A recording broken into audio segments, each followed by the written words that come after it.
Hi, this is Ms. Schnettler, and this video is to help you with my class and digital programs that we use in middle school, kind of in general.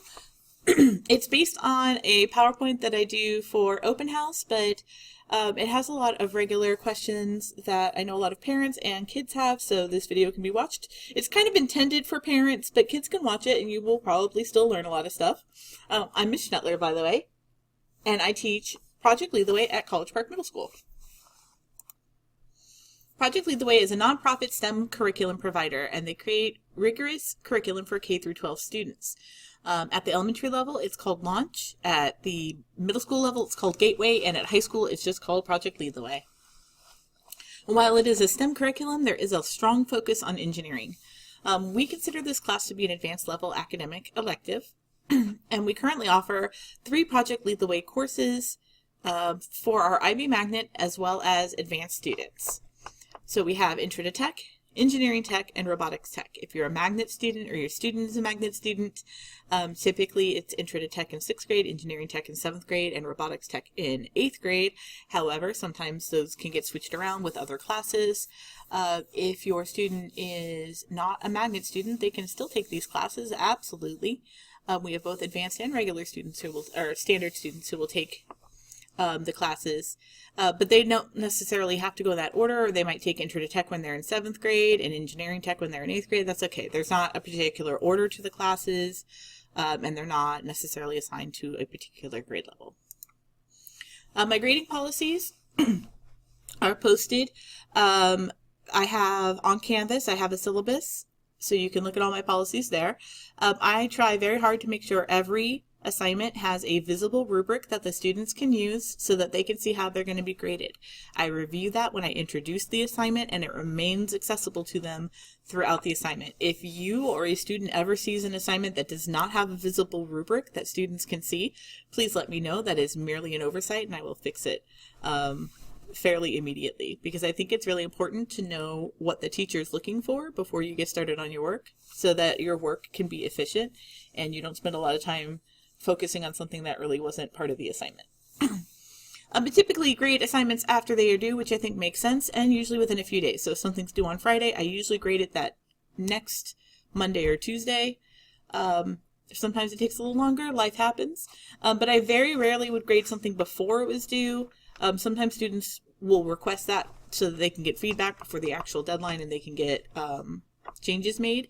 But I usually won't do that because I don't want them to get worried if they weren't finished yet and it gets graded. That can be kind of stressful. So assignments do have deadlines and due dates, but I do accept late assignments until the next progress report or report card. So for instance, we are in currently, as of the filming of this video, which will stay until it's no longer relevant, January 2021. So the first day of school was January 5th. So if I assigned something on January 5th, it was probably due that Friday. Like intro to school stuff, tell me about yourself, or a safety contract, probably would have been due that Friday, which would have been January 8th. However, I would still accept that work until January 29th, because that's my deadline for the first progress report. Once that first progress report in, if you haven't gotten your work in, then at that point in time, we're going to move on. However, I promise you, I chase your child down for missing work. It comes up repeatedly in class. I email them. And I do also give them lots of warning before an assignment locks. It will be every day for a week that assignments are going to be locking due to a progress report or report card. They may lose some points, but it's usually not many. So I have deadlines, but they can still turn in things late, but there is ultimately a hard deadline of when grades are due for a progress report or report card. Most assignments with a D or F grade can also be edited and submitted again to improve understanding and also to improve the grade. My idea here with that is that I'm a teacher and I'm here to teach, and students are here to learn, but it's also not unusual for someone not to get something perfectly the first time. That's kind of a human trait and part of learning. So if you don't score well and you're willing to go back to look to see maybe you just read the instructions wrong, or you ask questions to kind of figure out what it is you're not understanding about the assignment, and you're willing to go back, take the time to ask those questions and redo the work, then I'm absolutely willing to regrade it for you. Extra credit. I usually have students sign up for Remind as part of their grade, and it's an amazing free communication tool for teachers, parents, and students.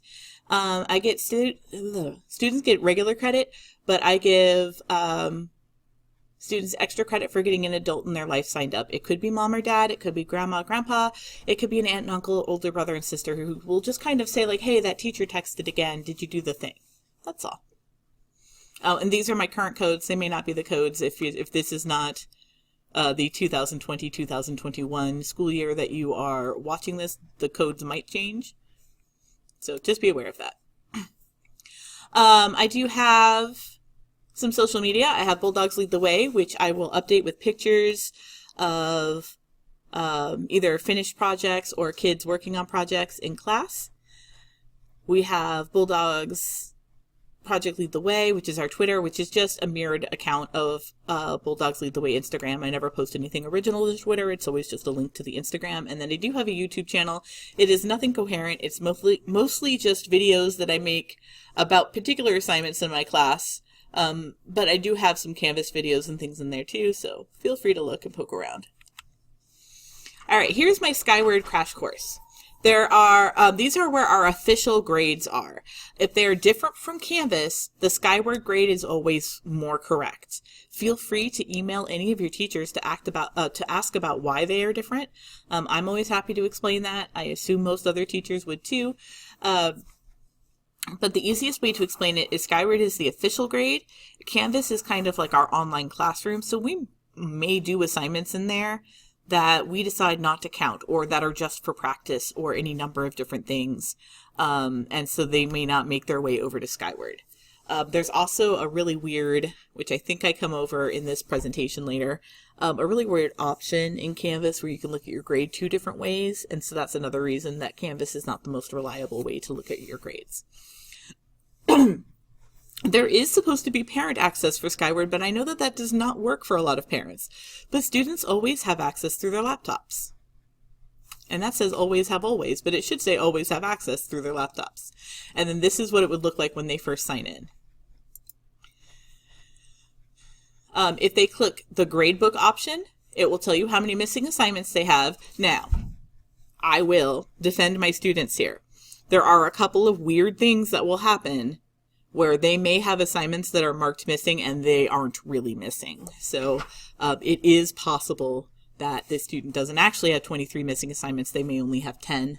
There's a couple of weird things that can go on there, which is another good reason to ask your teachers about what's going on. So here I'm just showing you some of the features. So you have display options, because you have multiple ways to display grades. So I always suggest you go to display options and then select current grades. That way you're not getting the clutter of any previous quarters or any other grades. You're just looking at what's current. Then you have these little triangles. So if you're not concerned about language and literature or the English class, the grade is good, you're happy with it, you can hit this little downward triangle. It will turn it sideways and it will shrink that class, so that you're not looking at the assignments. Another misconception too is that Skyward will only show you 5 assignments. It shows you the 5 most recent assignments, but there's a little next 10 down here, so you can keep clicking on that until you can see all of the assignments from that class. And when you do that, it will also show the student's score on the different assignments, which doesn't show in this particular view. And I think that's it for this slide.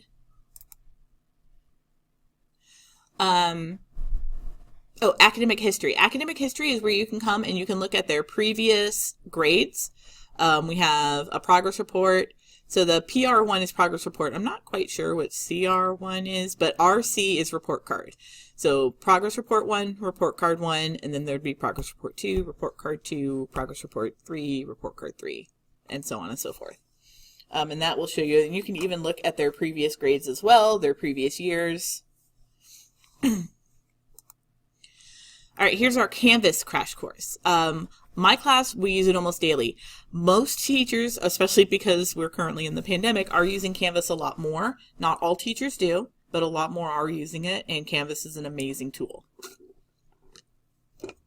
However, if your student is in my class, they know how to sign on to Canvas.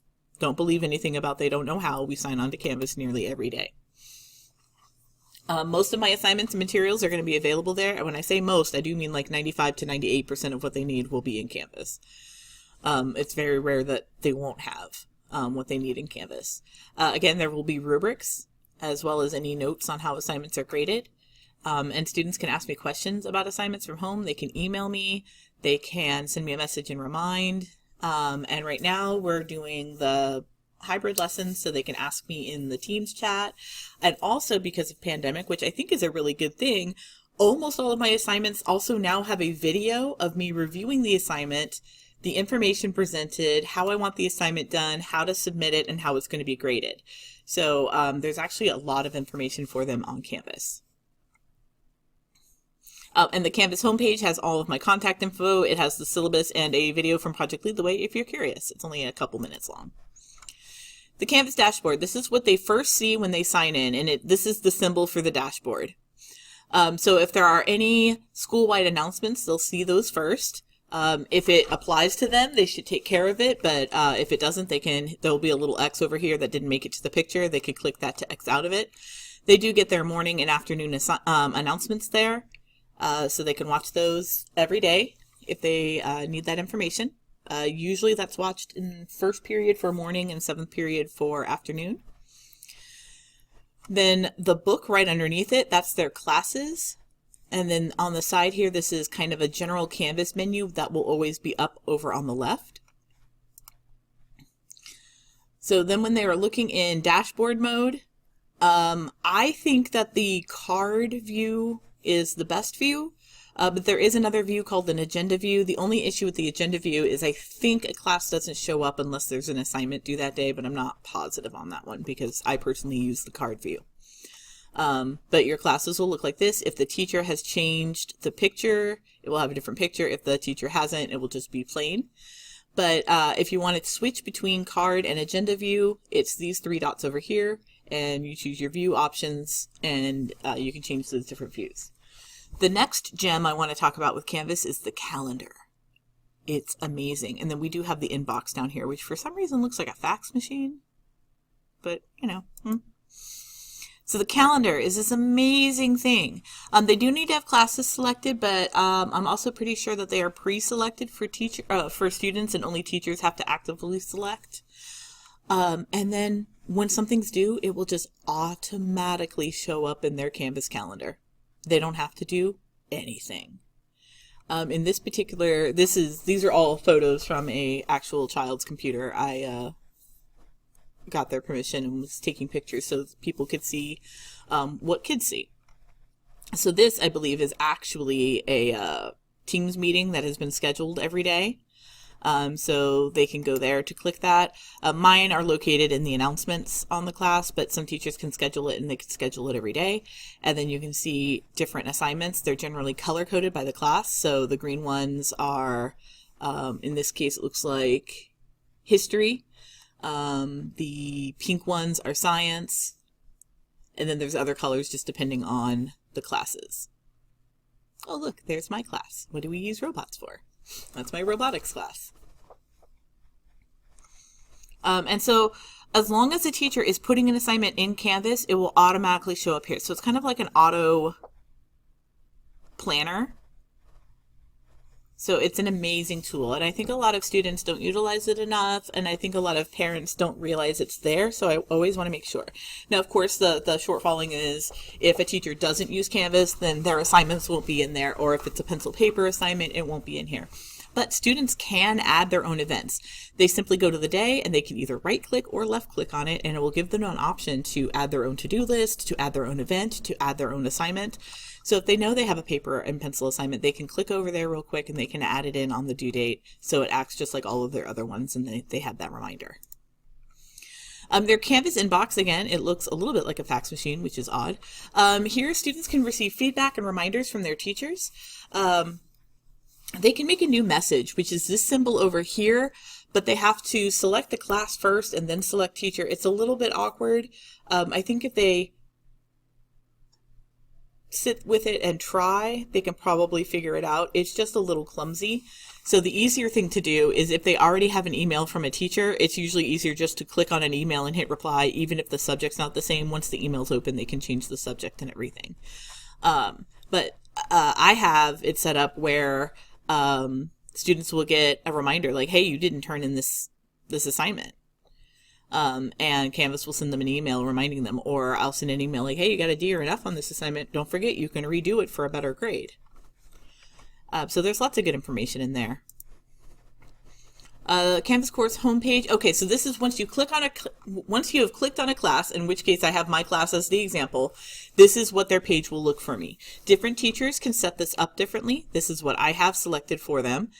We use modules and grades the most in my class. Again, currently in the pandemic, if your child is looking for the link for my teams, it's in my announcements.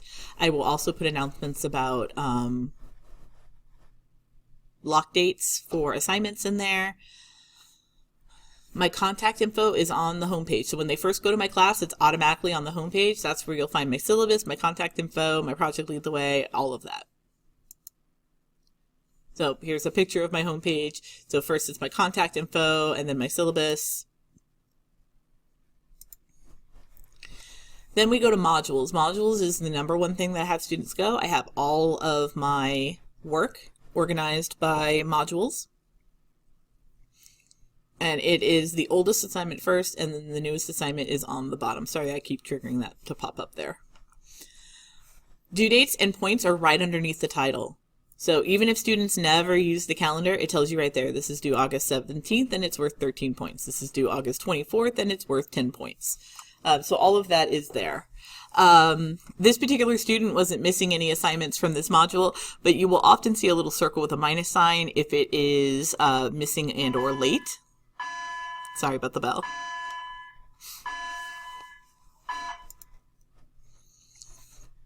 When you go to Canvas course grades, there's so much good information. So this is what you'll see.